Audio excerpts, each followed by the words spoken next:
A muchos años atrás, aquí está una guerra napoleónica donde están muchos soldados heridos y cada herida que tenía un soldado, el soldado iba a morir, de repente no por la hemorragia y el sangrado, sino que iba a morir si es que sobrevivía a esto, porque ellos sabían hacer vendajes y empaquetar las heridas también en esa época. Los pacientes morían porque la infección ascendía y les daba una infección.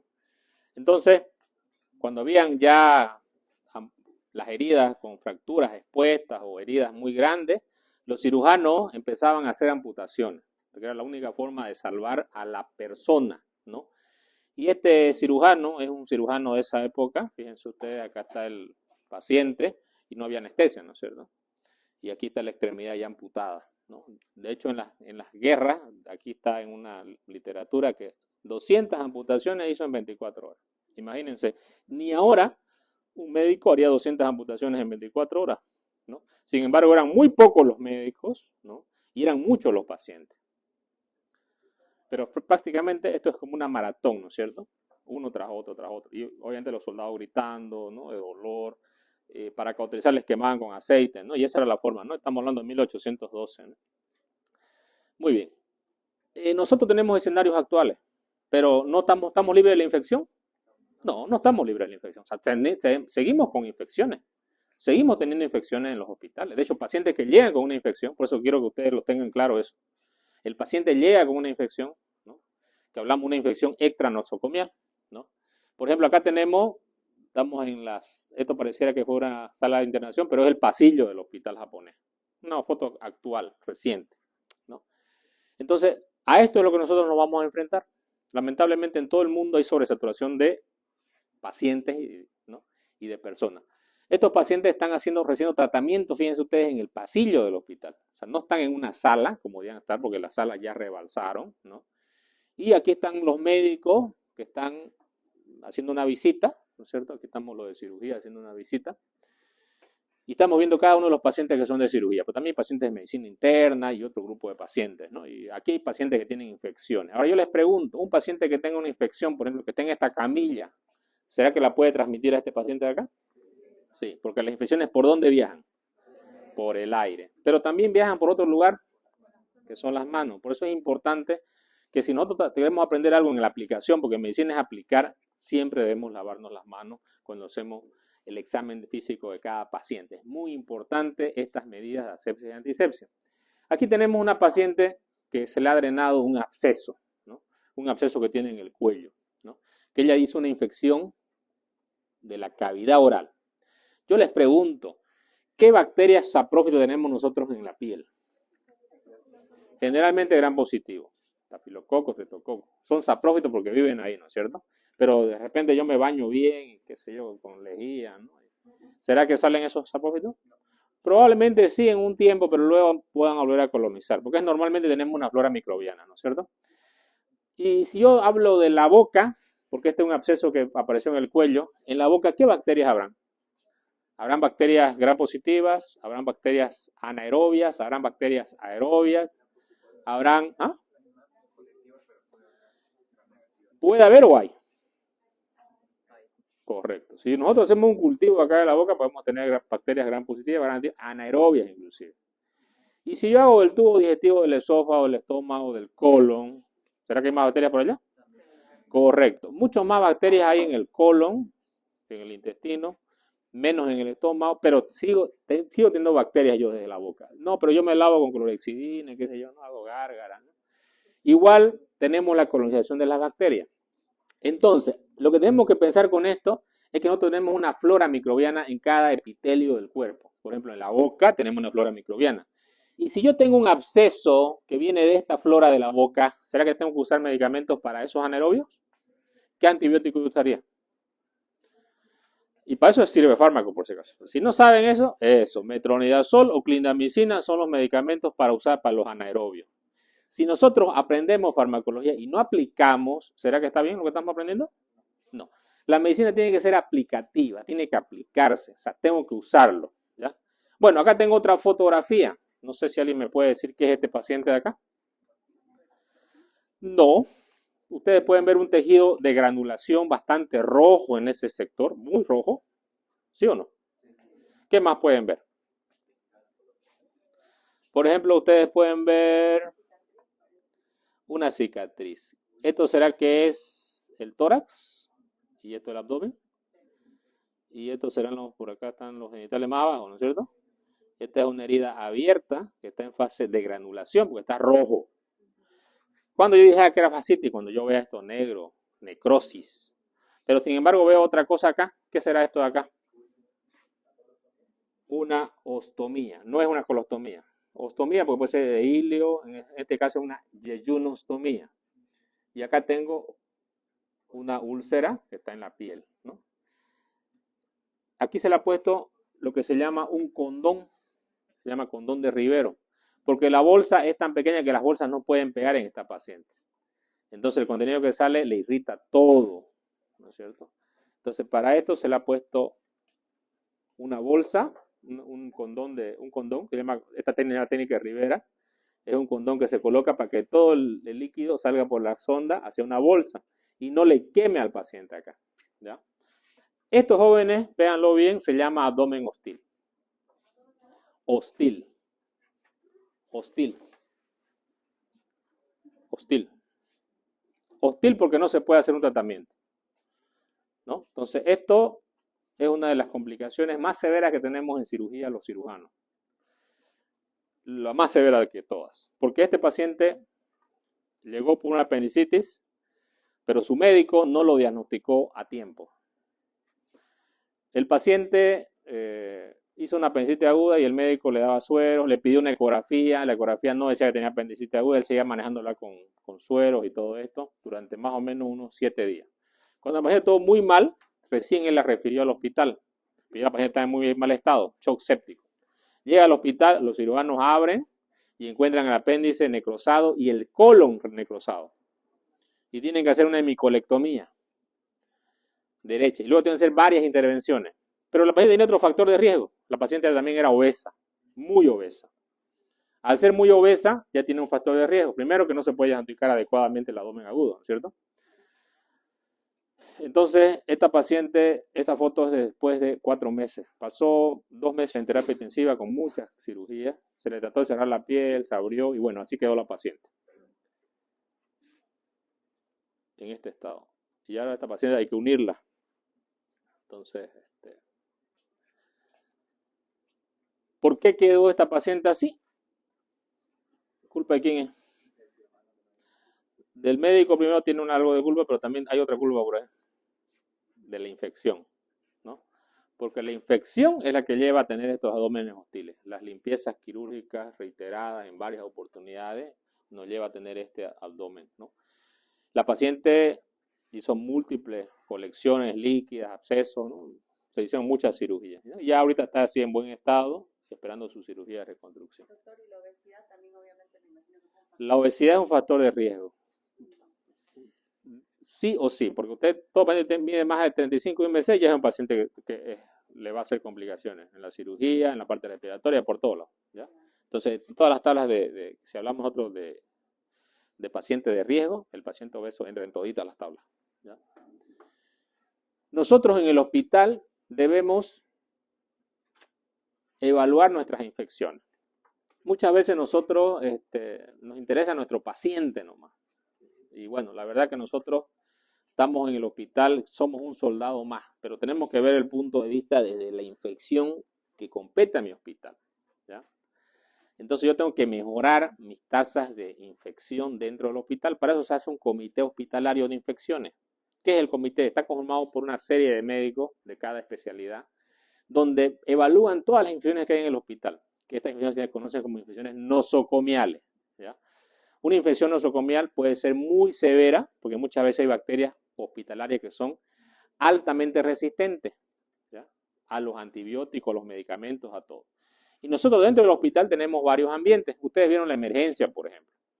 Luego acá podemos ver una sala del hospital, ¿no? Un postoperatorio, terapia intensiva, ¿no? Hay otro caso, otro paciente que hay, por ejemplo, lo operaron del colon, pero sigue en terapia intensiva porque le hizo una neumonía.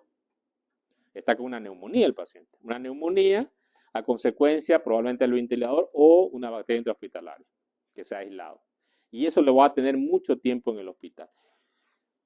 ¿Por qué es importante crear un comité y crear la sensibilidad para que nosotros conozcamos la infección? Usted me dice acá, no, nosotros sabemos la infección. Sí, sabemos, pero ¿la aplicamos realmente las medidas que son para evitar la infección? Nos lavamos la mano cuando evaluamos cada paciente, hacemos profilaxis antibiótica antes de cada cirugía. Si nosotros hacemos esas medidas, estamos luchando contra la infección. Pero si yo agarro y por lo que estoy apurado lo examino a este paciente y me voy y lo examino al otro y lo curo al otro, ¿no? ¿Estoy haciendo bien? No. Estoy llevando la infección de paciente a paciente. Entonces, de nada sirve, ¿no?, saber si yo no lo aplico. No sirve de nada, ¿no? Es un saludo a la bandera, ¿no? Un saludo, sí, la bandera, ¿no? Un saludo. Justamente el San Juan de Dios ha hecho de repente ustedes han participado, su comité de infecciones hizo como una feria, ¿no?, para explicar tanto a estudiantes, enfermeras, porque al final todos somos importantes cuando le agarra una infección a un paciente. Y para prevenir esto, todos somos importantes. Los estudiantes más que nadie son los más importantes, porque está entrando a ese mundo. Y muchas veces uno entra a ese mundo que dice, no, ¿qué me importa? No, me importa lo que yo hago y no me importa lo demás. Y lamentablemente eso es un error. Tiene que importarme porque las infecciones yo las puedo transmitir de paciente a paciente. Y estas infecciones pueden hacer que un paciente permanezca mucho tiempo en el hospital, como estos pacientes que les he comentado hace un momento, ¿no? Muchas veces porque agarran una infección intrahospitalaria. E inclusive algunos pacientes mueren por esa infección intrahospitalaria. Entonces es importante concientizar, ¿no? Aquí el Hospital San Juan de Dios hizo recién nomás hace unos días, lo sacaron ellos por Face, ahí está el doctor Toro, que es el director del hospital, están las enfermeras, ¿no?, están las estudiantes, aquí están con los carros de curaciones, porque todo tiene un mecanismo, ¿no? Inclusive hasta que el que barre el hospital, el que barre el quirófano, es importante, porque todos somos importantes para la desinfección de las áreas que tenemos en el hospital. ¿Y cuáles son las áreas? Emergencia, tenemos el quirófano, terapia intensiva, ¿no? Todos somos importantes, todos, no solamente el médico, ¿no? Pero sí nosotros también debemos evaluar y hacer cada cierto periodo de tiempo cultivo de las áreas, ¿no es cierto? Por ejemplo, allá en el hospital también hacían, últimamente no lo he visto, pero hacían, ¿no? Y agarraban, bueno, día X, ¿no? ¿Qué sé yo? Somos 17, estamos ahí nosotros en quirófano. A ver, doctor, mano, me toman una muestra para cultivar. Anestesiólogo, mano, muestra para cultivar. Entonces, y sacaban a veces una parte de ahí del hospital, a ver, vamos a sacar de acá y lo vamos a mandar a cultivar. Y luego hacían un estudio de las muestras y muchas de estas muestras tenían bacterias, ¿no? Entonces, eso significa que no estamos haciendo las medidas adecuadas de, ¿no?, asepsia y antisepsia en el hospital, por eso es muy importante. Tenemos un flujograma de los pacientes cómo van a un hospital. ¿Sabemos que un paciente que permanece mucho tiempo en un hospital se puede agarrar una infección intrahospitalaria? Sí. Por eso que cuando hablamos de la cirugía de un día, la one day, un paciente llega, se opera y pela, ¿no?, el mismo día, ese paciente se va a infectar menos que otro paciente que permanezca. Sabemos que tenemos factores de riesgo en el paciente, como la edad avanzada, la obesidad, la diabetes, uso de inmunosupresores y un montón de cosas que van a hacer que el paciente sea más proclive a agarrarse una infección. Y hoy en día nosotros debemos tener los pacientes, cada paciente en una sala, o debemos tener un paciente así, 3 pacientes en una sala. O como el San Juan de Dios, creo que es una sala que tiene 20 pacientes a un lado y 20 al otro lado. ¿Sí? ¿Eso es adecuado? No. Esos hospitales son de la Primera Guerra Mundial. Y el que tenemos nosotros en japonés es de la Segunda. Porque imagínense ustedes, el paciente frente a frente, todas las infecciones, ¿no?, acá hacen, saltan. Y uno puede agarrar una infección severa. Y de hecho hay pacientes que muchas veces mueren por ese tipo de infecciones. Por eso es que es importante que el comité de tumores haga también una estadística de la muerte de los pacientes por infecciones nosocomiales, para que nosotros sepamos cómo estamos. Y obviamente si mis pacientes están muriendo por infecciones nosocomiales, yo opero una hernia, de repente hace una neumonía y se muere por la neumonía el paciente, ¿no es cierto? Y después se me muere otro, yo tengo una estadística, en un mes se murieron 10, digamos, pacientes. No, pues yo lo cierro al hospital porque no voy a estar para matar pacientes, ¿no? Y de repente tengo que hacer una desinfección completa del hospital, tengo que esterilizar la sala, los ambientes, y obviamente también nosotros hacemos eso en algunas salas donde aislamos bacterias que son altamente, ¿no?, agresivas. Un ejemplo, pacientes con dengue, por ejemplo, ¿no? Está paciente con dengue ahí durmiendo y al del lado viene el mosquito, tin, al otro, ¿no? El otro con dengue también. ¿Pasa? Lo tenemos en el hospital. Por eso le ponemos mosquiteros a los pacientes cuando tienen esta infección. Una persona con tuberculosis, ¿le puede transmitir eso? Obvio. De hecho, tenemos médicos que se agarran a una tuberculosis por ser internos residentes en el hospital. Por eso que nosotros también tenemos que usar medidas de bioseguridad, pero también nosotros somos transportadores, porque los quienes vemos a cada paciente somos nosotros. En el japonés tenemos salas de 6 pacientes, salas de 3 y tenemos algunas salas de un paciente. Sin embargo, todas las salas de 3, pues se pueden contaminar. De todas maneras, nosotros aislamos los pacientes en una sala. Tenemos una sala séptica. Por ejemplo, estos pacientes que tienen ostomías, ¿será que tienen estar en una sala séptica? Sí, porque las heces salen muchas veces a la bolsa, ¿no? Y van a estar en el ambiente, ¿no? Entonces, un paciente que se ampute una gangrena, ¿tendrá que estar en una sala séptica? También, una sala infectada, ¿no? Entonces, nosotros vamos a aislar a algunos pacientes para... Y obviamente, cuando vamos y curamos ese paciente, ¿no? A la sala séptica, vamos a llevar un carrito de curaciones. ¿Y será que con el mismo carrito de curaciones vamos y le curamos a uno que le hayan operado del cráneo? No, tenemos que usar otro carro de curaciones, ¿no? E inclusive yo tengo que hacer una limpieza yo de mis manos y cada paciente que yo voy a tratar. De hecho, nosotros inclusive nos separamos para eso. Cuando hay un paciente que tiene ciertas infecciones, todos los pacientes infectados se curan con un cierto carrito. Y un grupo de médicos va a curar a esos pacientes. Y los pacientes que no, otro grupo de médicos. Entonces, nosotros tenemos varias salas en el hospital y tenemos que hacer un flujograma y ver la estadística de la infección en cada una de estas salas. Por ejemplo, tenemos en la sala de internación, ¿no? Pero esto, ¿por qué es importante? ¿No? ¿Por qué es importante? Porque esto demanda un costo, ¿no es cierto? Todo es costo, ¿no? ¿O no? Sí. Si ustedes van al supermercado sin plata, no compran nada, ¿no? Y los pacientes que están infectados mucho tiempo, imagínense que usted entró por una cirugía, digamos, de una colitiasis. Le iban a sacar la vesícula y se ve el mismo día, pero resulta que se complicó. El cirujano le perforó el colon, ¿no? Y le hizo una peritonitis. Y ya en vez de hacer su laparoscopio, salió con su herida así abiertota, digamos, ¿no? Y tiene fiebre y varias cirugías y de paso un abdomen hostil. ¿Cómo se sentirá una persona que tiene que irse en un día, que no se vaya en un día y se vaya en 4 meses? ¿Estará contenta? ¿Estará feliz? La paciente que les digo el abdomen hostil tenía 23 años. Está estresada, pero ese estrés también le puede causar otras enfermedades, una úlcera de Curling, le puede causar un ACV, le puede causar hipertensión, le puede causar muchas cosas. ¿Y cómo estará su familia? ¿Estará feliz? Tampoco. Le cuesta a la familia dinero, le cuesta la parte emocional, entonces hay todo engloba, en la parte familiar engloba el paciente tampoco va a poder trabajar, ¿no es cierto? Si estaba estudiando, no va a poder estudiar. Entonces, por un lado, tenemos las emociones del paciente y de la familia. Y por otro lado, tenemos los costos que demanda a la institución. Día cama. Imagínense en 4 meses, son 30 por 4, 120, ¿no es cierto? 120 días un paciente en un hospital. ¿No? Hay algunos que estos que robaron de fácil lo han metido, ¿no? Ya van a salir, creo, ¿no? Y no se salvaron todo y bueno, felices, ¿no? Están menos tiempo, ¿no? Pero estar 4 meses en un hospital con una herida que te quema, que no sabes si te vas a morir o vas a vivir, ¿será un estrés postraumático? Sí. Aparte, al hospital le demanda un gasto, al seguro le demanda un gasto y un costo, que este costo es importante tenerlo en mente. Entonces, estas secuelas pueden dejar lesiones severas, como hay pacientes, por ejemplo, que cuando están en terapia intensiva les ponen adrenalina y de pronto estos pacientes hacen isquemia de las extremidades y a veces inclusive salen con amputaciones de las extremidades, ¿no? Entonces, realmente es trágico para el paciente, ¿no? Entonces, ¿en qué tiempo pueden aparecer infecciones nosocomiales en un paciente que no tenía ninguna infección? En 72 horas. Y si yo opero un paciente, ¿no?, de la inyección quirúrgica, lo opero y el paciente va bien, se va a su casa, ¿no? Después de desarrolla una infección, podría tratarse de una infección intrahospitalaria, ¿ya?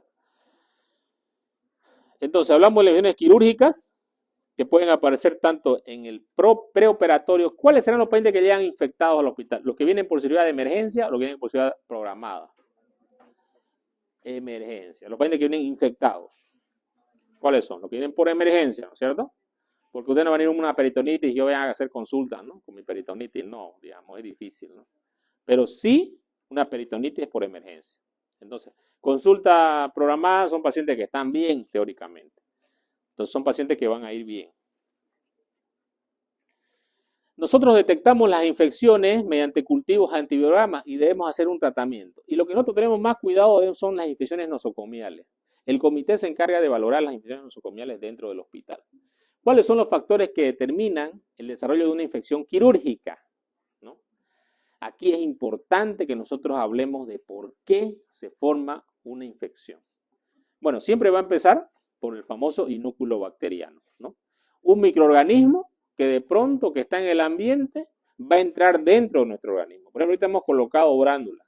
Si nosotros colocamos las brándulas sin una asepsia adecuada, ¿será que podemos meter una infección? Sí. Si colocamos sin la medida adecuada, ¿será que podemos meter una infección, hacer una inyección intramuscular a un paciente? Inclusive se pueden producir necrosis. Por eso que uno siempre debe lavarse las manos, tener mucho cuidado cuando va a hacer procedimientos que penetre dentro de los tejidos. Porque esta infección la puedo implantar en un tejido. Y esta implantación en el tejido va a depender del microorganismo, la agresividad y violencia que tenga, y también va a depender del factor del paciente, ¿no es cierto? Entonces tenemos nosotros la bacteria, la virulencia, que es la agresividad de la bacteria, y también tenemos por otro lado el paciente. Sin embargo, nosotros vamos a ver que hay algunos lugares que tienen poca irrigación. Por ejemplo, un paciente que tiene insuficiencia cardíaca y no irriga bien, isquemia, puede llegar a producir necrosis, ¿no? O también hay bacterias que producen necrosis, ¿no? El cuerpo va a luchar contra esta infección con su defensa. Tenemos los macrófagos, neutrófilos, ¿no? ¿Cierto? Linfocitos que van a actuar. Entonces tenemos dos. Por un lado, el factor del hospedero, el huésped, que es la persona, con todos los factores que en esto demanda, obesidad, edad, sexo, si es mujer es más lábil a la infección, si es un niño pequeño es más lábil, si es una persona adulta mayor de 5 años más lábil a la infección, si tiene enfermedades de base como EPOC, cardiovascular, de orden neurológico, obesidad, diabetes, asma, también es más fácil que se infecte. Por otro lado, tenemos pacientes que reciben quimioterapia, radioterapia, inmunosupresores, también son más lábiles para la infección. Y tenemos los factores dependientes de las bacterias, de los virus, que también son los factores de virulencia y que va a depender de cada bacteria. Tenemos una inmunidad, que la inmunidad vamos a tenerla en los tejidos. La primera inmunidad es la inmunidad de la piel, ¿no? Si ustedes agarran HIV con sangre, por ejemplo, y la ponen aquí, no va a pasar nada. Pero si tuviera una herida, puede penetrar por la herida, ¿no? Entonces, mi primera barrera que yo tengo es la piel, pero también tengo epitelios, ¿no? En la boca, en el esófago, en el estómago, el intestino, y esta barrera también va a ser, tiene ciertas inmunoglobulinas, ¿no? Que estas inmunoglobulinas van a luchar contra las bacterias. Pero también yo tengo un pH, ¿no? Que son los mecanismos de mi estómago para matar bacterias, un pH ácido, como el pH de la orina. Son pHs que matan bacterias, para que no se implanten las bacterias. ¿Porque ustedes van a consumir alimentos con bacterias? Sí, consumimos constantemente alimentos con bacterias, pero ¿por qué no se implantan en nuestro estómago? Tenemos un pH ácido. Por eso que es importante, cuando se da mucho bloqueador de la bomba de omeprazol, los pacientes hacen acloridia, y la acloridia puede llevar a que yo tenga otro tipo de infecciones en el paciente. Por eso que no es tan que, ¿no? Todo es omeprazol, digamos, ¿no? Y justamente por eso es importante que nosotros entendamos los mecanismos de defensa de las pieles. Luego tenemos también los mecanismos de defensa que son humorales y linfocitos B y linfocitos T, ¿no? Que son mediados por antígenos. Y también tenemos una fase de respuesta inflamatoria frente a la herida, frente a la infección, que esta respuesta inflamatoria va a activar una cascada, ¿no? Tanto de células, glóbulos blancos, leucocitos de la sangre, como leucocitos también, que van a salir de la sangre, ¿no? Y este proceso se llama quimiostaxis, ¿no? O sea, va a haber un deslizamiento, una diapéresis que va a avanzar al tejido que está dañado. El macrófago avanza al tejido para luchar contra las bacterias que el paciente presenta la infección. ¿Y será que todo el ejército va a luchar contra las bacterias? Sí, ¿no? Por eso que tenemos una subida de los leucocitos. Y a nivel del tejido que está lesionado, que puede ser el hígado, un absceso hepático, puede ser el pulmón, un absceso pulmonar, puede ser el cerebro, puede ser una meninge, puede ser, tenemos nosotros un avance de estas células para luchar contra las bacterias. ¿Pero solamente necesitamos el macrófago? No. También tenemos la ozonización de las bacterias, ¿no? Que estos son mecanismos que intervienen para que estas bacterias puedan ser encapsuladas y puedan ser fagocitadas. Pero también tenemos otros mecanismos, ¿no? Que se conoce también como el mecanismo del complemento. Y tenemos también las inmunoglobulinas que van a luchar contra eso. Entonces, esta es una respuesta que se va inflamatoria, que va a liberar interleucinas para producir un proceso inflamatorio que va a producir que los vasos sanguíneos se inflamen, que las paredes se inflamen y los macrófagos pueden pasar. O sea, les manda, si ustedes quieren, señales para que los macrófagos invadan estos tejidos y luchen contra la infección. Pero también tenemos la mediada por antígeno anticuerpos, ¿no es cierto? Las bacterias, ¿no?, vienen a ser los anticuerpos, ¿no es cierto? Y los antígenos vienen a ser las inmunoglobulinas que van a luchar contra estas bacterias y las van a también a destruir, o contra virus, ¿no? Entonces, este es el proceso, si ustedes quieren, antígeno-anticuerpo, ¿no? Tenemos varias inmunoglobulinas que actúan en todo el cuerpo. ¿Cuál es la inmunoglobulina más frecuente? IgG, 75%. Por ejemplo, en la hemófilo influenza, Neisseria meningitidis, Streptococcus pneumoniae son las bacterias que van a luchar contra esto. Tenemos la IG2, ¿no? Tenemos la IgA, esta principalmente se encuentra en las mucosas del tubo digestivo, solamente el 15%, y lucha contra la salmonela, contra algunos virus, la difteria y el tétano, ¿no? Tenemos la IgM, que representa el 7.5 total de la, y esta va a luchar contra el estafilococo, contra la brucela y factor reumatoideo y isoglutinas. Tenemos luego la IgE, ¿no?, que esta más que todo produce una reacción de hipersensibilidad, ¿no? Es la que se produce en las alergias, se va a elevar bastante, generalmente son los eosinófilos. Algunas infecciones, por ejemplo, como las infecciones por quiste hidatídico, ¿no? Al romperse un quiste hidatídico dentro del cuerpo, se hace una respuesta inflamatoria que puede ser letal para el paciente. Por eso que nosotros cuando operamos un quiste hidatídico tratamos de poner compresas con sal hipertónica para que esto no suceda. Luego tenemos la respuesta humoral, ¿no? Los linfocitos B que están en todo, por ejemplo, en el intestino están en las placas de Peyer. En el árbol bronquial también tenemos linfocitos B y en los ganglios linfáticos. Y constantemente hay una respuesta, ¿no?, con los antígenos hacia bacterias que tenemos en el cuerpo. También tenemos, por otro lado, los linfocitos T. Tenemos los linfocitos T, que tenemos tres grupos, ¿no? Los T colaboradores, los T efectores, ¿no?, y los T supresores, ¿no? Entonces, estos van a actuar, ¿no?, de una forma encadenada, dando respuesta a las infecciones que tiene el paciente. Y justamente de esta forma también pueden estar colaborando a los linfocitos B. Todo este sistema va a destruir las bacterias. Bueno, aquí está explicando de los macrófagos, ya lo dijimos, ¿no? Bueno, aquí tenemos la inmunidad. Entonces, resumido, tenemos factores locales, factores sistémicos humorales y factores celulares. ¿Cuáles son los factores locales? Todas las barreras que tenemos en el cuerpo, ¿no? Dijimos las mucocutáneas, la flora bacteriana reciente, las enzimas lisosómicas y tenemos el pH ácido, orina y jugo gástrico. ¿Cuáles son los factores sistémicos humorales? La respuesta inflamatoria, el sistema cinina-calquicreína, los factores de complemento, la reacción antígeno-anticuerpo y las opsoninas. Luego tenemos las inmunoglobulinas. La principal dijimos IgG, 75%, IG2, IgA, IgM, IgE, IgD. Luego tenemos las celulares, linfocitos B, linfocitos T, neutrófilos y macrófagos. Dentro de los T tenemos los colaboradores, los efectores y los supresores. Muy bien, aquí habla todo lo que es la respuesta inmunitaria. ¿Cuáles son? Ahora, vámonos a las bacterias. ¿Cuáles son las bacterias, ¿no?, de la infección quirúrgica? Nosotros tenemos ciertas bacterias que son las que nosotros debemos luchar constantemente. Por ejemplo, si yo voy a abrir la piel, ¿no es cierto? Voy a abrir la piel. ¿Qué bacterias habrán en la piel? Estafilococo. Entonces, la flora microbiana normal es cuando yo pinto con la povidona, ¿no?, o la clorexina para limpiar, ¿no?, el área quirúrgica que voy a operar. ¿Para qué hago esto? Para tratar de limpiar esas bacterias que están ahí en la piel. Y el tejido que se me va a infectar va a ser el celular subcutáneo, ¿no? Si yo entro hasta abdomen, ¿no?, y abro el tubo digestivo, entonces ya puede estar entrando bacterias del colon, del intestino, hacia esta herida de la piel. Entonces yo ya tengo que tener otro tipo de profilaxis. ¿Qué es profilaxis? Es usar un antibiótico antes de que esa bacteria haya llegado al tejido. Entonces, generalmente usamos cefalosporina de primera generación, ¿ya? Aquí tenemos un abdomen, el ombligo, ¿no? Y si yo voy a hacer una incisión en el abdomen, yo tengo que prever esto, ¿no? Ahora, si yo voy a operar, por ejemplo, voy a hacer una traqueostomía, ¿no?, o voy a drenar ese absceso, por ejemplo, que ustedes han visto ahí, que tiene bacterias anaerobias, tengo que ya usar mi profilaxis con antibióticos para gran positivos, negativos y para anaerobios. Entonces, nosotros tenemos las bacterias. Los gram positivos, los gram negativos, ¿no?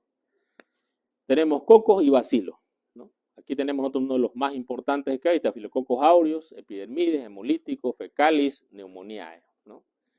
Dentro de los aerobios tenemos el bacilo gram negativo, Acinetobacter, Citrobacter, Escherichia coli, Haemophilus, Klebsiella, Legionella, Morganella, Proteus mirabilis, Proteus vulgaris, Providencia, Pseudomonas, Salmonella, Serratia, Shigella, Yersinia. Los cocos, Neisseria gonorrhoeae, Neisseria meningitidis, anaerobios, bacilos gram positivos, Clostridium, coco gram positivo, Pterococcus, bacilos gram negativos, bacteroides frágiles, bacteroides sp y fusobacterias. Ahora, ¿cómo yo detecto estas bacterias? Tengo que hacer cultivos de las secreciones, cultivo de la herida, cultivo del absceso, cultivo de donde voy a cualquier cosa que yo drene en una emergencia, tengo que hacer un cultivo. ¿Pero yo puedo iniciar un tratamiento empírico? Sí, porque ya más o menos yo sé qué flora microbiana existe, entonces uso ya antibióticos de forma empírica. ¿Por qué se dice empírica? Porque yo tengo un cultivo. El cultivo generalmente sale en 48 horas, inclusive algunos salen en 72 horas. ¿Pero tenemos cultivo para anaerobios? No. ¿Tenemos tinción de Gram? Sí. Nosotros lo más rápido que nos va a salir en un laboratorio es la tinción de Gram. Si es Gram positivo o Gram negativo, eso rapidingo sale. Y ya yo más o menos voy disparando para donde tenga, ¿no? Luego, existen algunos cultivos, como los cultivos para anaerobios, que no hay, pero ya uno va suponiendo si el paciente ha hecho respuesta al tratamiento o no ha hecho respuesta, pues, ¿no? Si no hay respuesta, evidentemente tengo que cambiar de esquema de antibiótico. Entonces, ¿cómo diagnostico la infección? Mediante cultivo y antibiograma, que es importante, ¿no?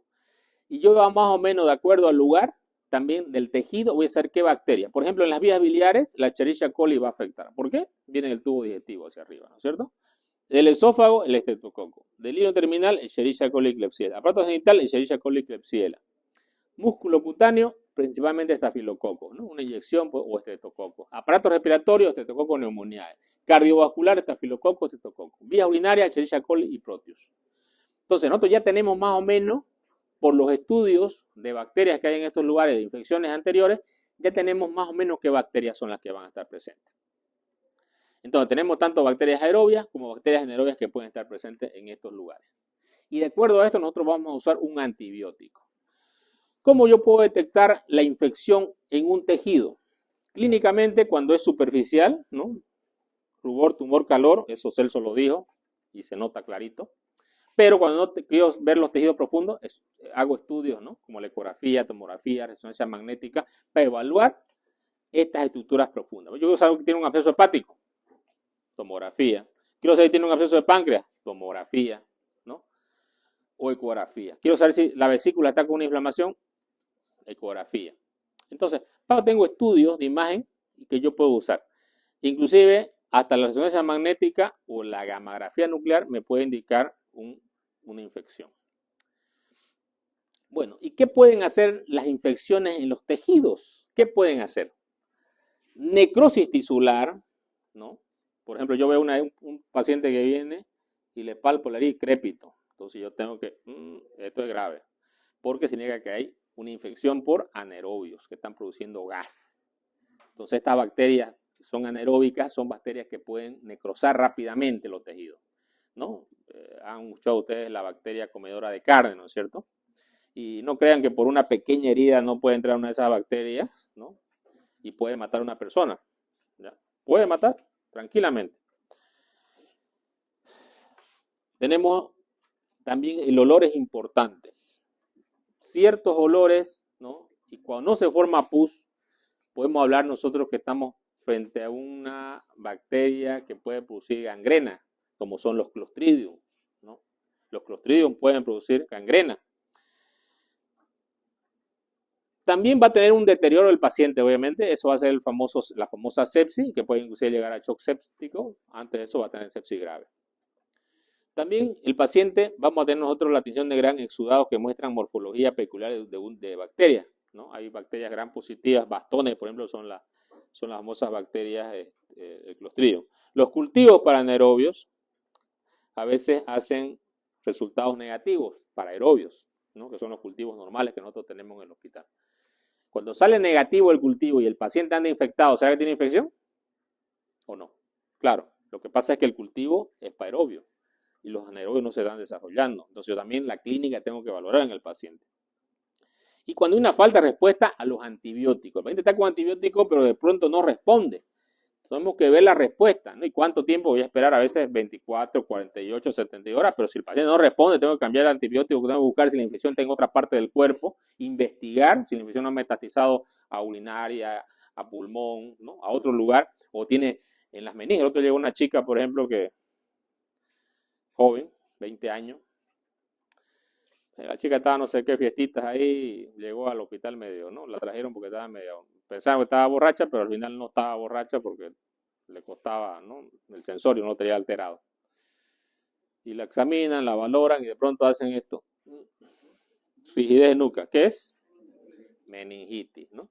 Justamente la meningitis en jóvenes, ella era adicta, bueno, tenía cierta adicción a las drogas y está con una meningitis, con un meningococo, ¿no es cierto? Tenemos un meningococo en el hospital, por si acaso, no vayan a la pona. Muy bien.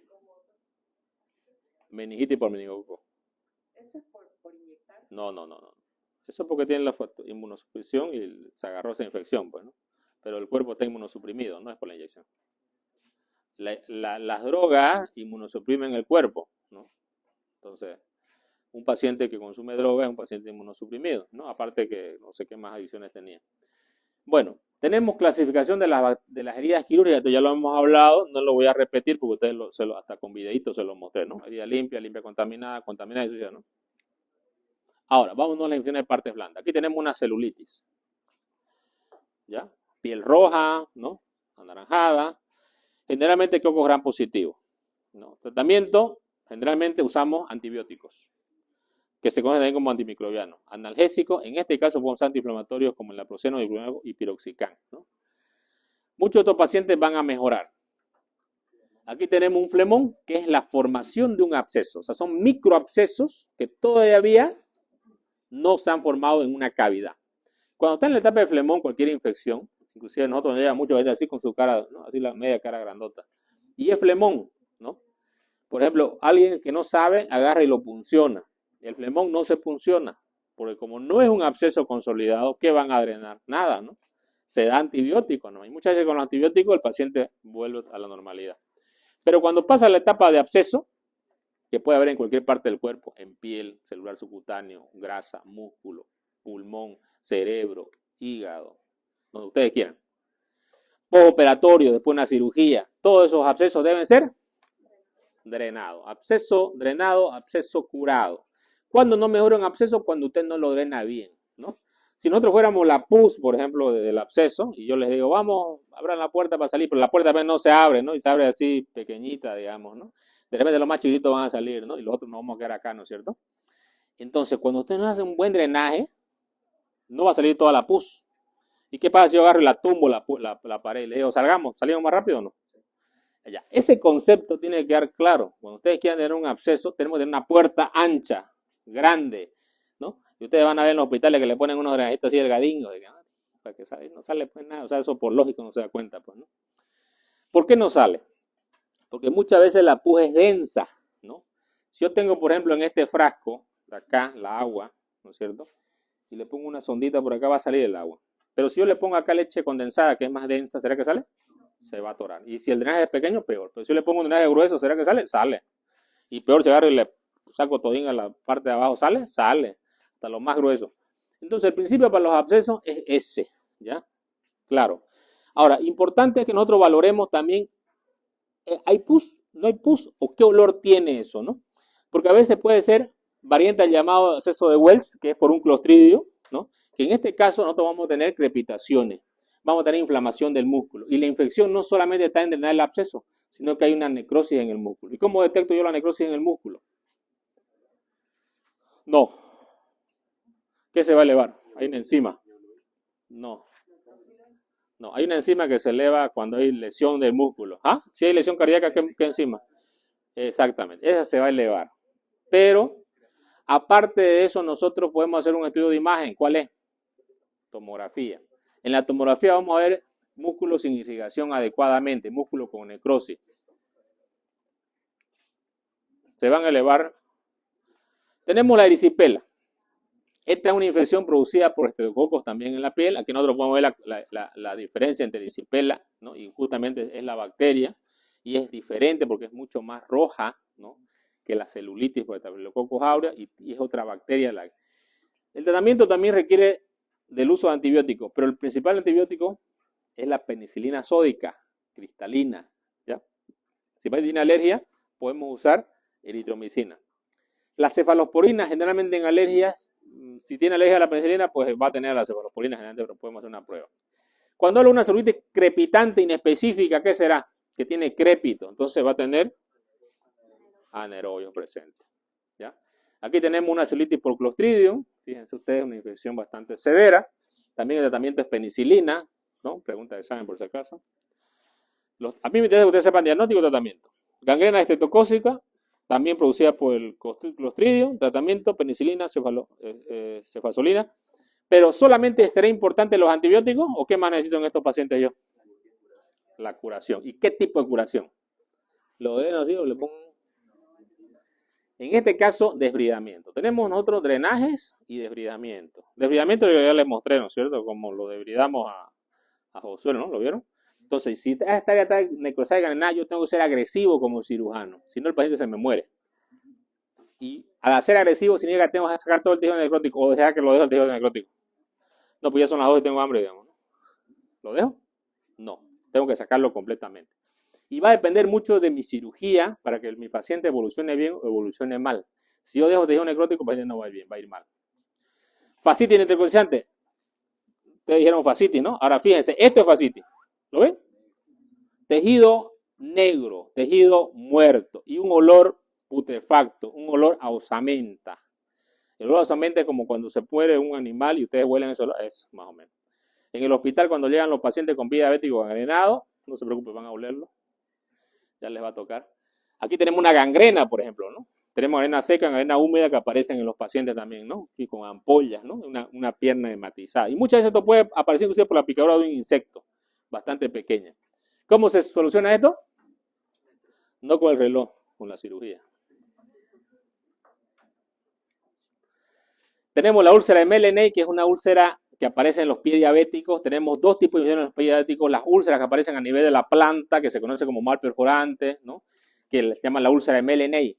Pero estos pacientes son inmunosuprimidos. Y estas que lo que tenemos en la infección acá, son polimicrobianas. Nosotros podemos encontrar inclusive Escherichia coli, y de hecho encontramos Escherichia coli, aerobios y anaerobios en este tipo de infecciones. El pie diabético tiene 2 causas. Es vasogénico y es neuropático, o puede ser mixto, y esto puede dar consecuencia a gangrena, infección y todo. Al comienzo, hace muchos años, se curaba con permanganato de potasio, se diluía y se lavaba, se ponía el pie ahí, ¿no? Si mejoraba, ¿no? Normalmente nosotros generalmente valoramos si está bien irrigado, si la gangrena ya afectó ciertas partes del pie, y muchas veces los pacientes van a ir a amputación. Aquí tenemos unos pies diabéticos, todos necrosados, fíjense ustedes. De repente lo vamos a curar, tenemos la misma corrección de Wagner para hacer el tratamiento. De repente no va a curar, ¿no? ¿O será que cura esto? Tenemos que amputar los dedos, ¿no? Pero por ahí viene alguien y dice, no, cura, está negro, ¿no?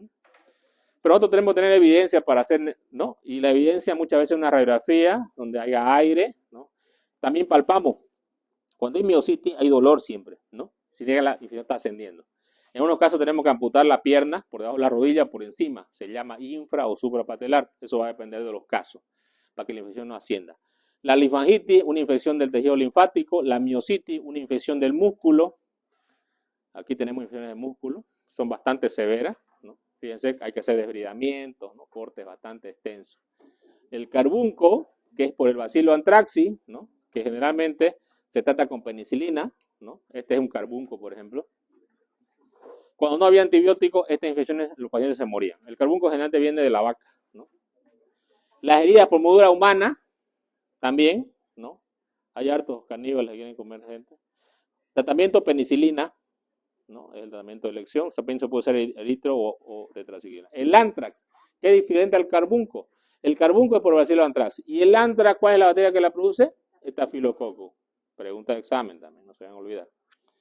El tratamiento para el anthrax, ¿no? Porque ya estas bacterias de estafilococo tienen una enzima que degrada la penicilina. Entonces ya tenemos que usar las penicilinas sintéticas como la cloxacilina o la dicloxacilina o también uno más allá sería la vancomicina. Aquí está la mordedura. El tétanos, esta es una infección muy común que nosotros siempre hacemos prevención contra el tétano con las heridas que son tetanogénicas. ¿Cuáles son las heridas tetanogénicas? Aquellas heridas con fierro, ¿no? Que sangran en el paciente.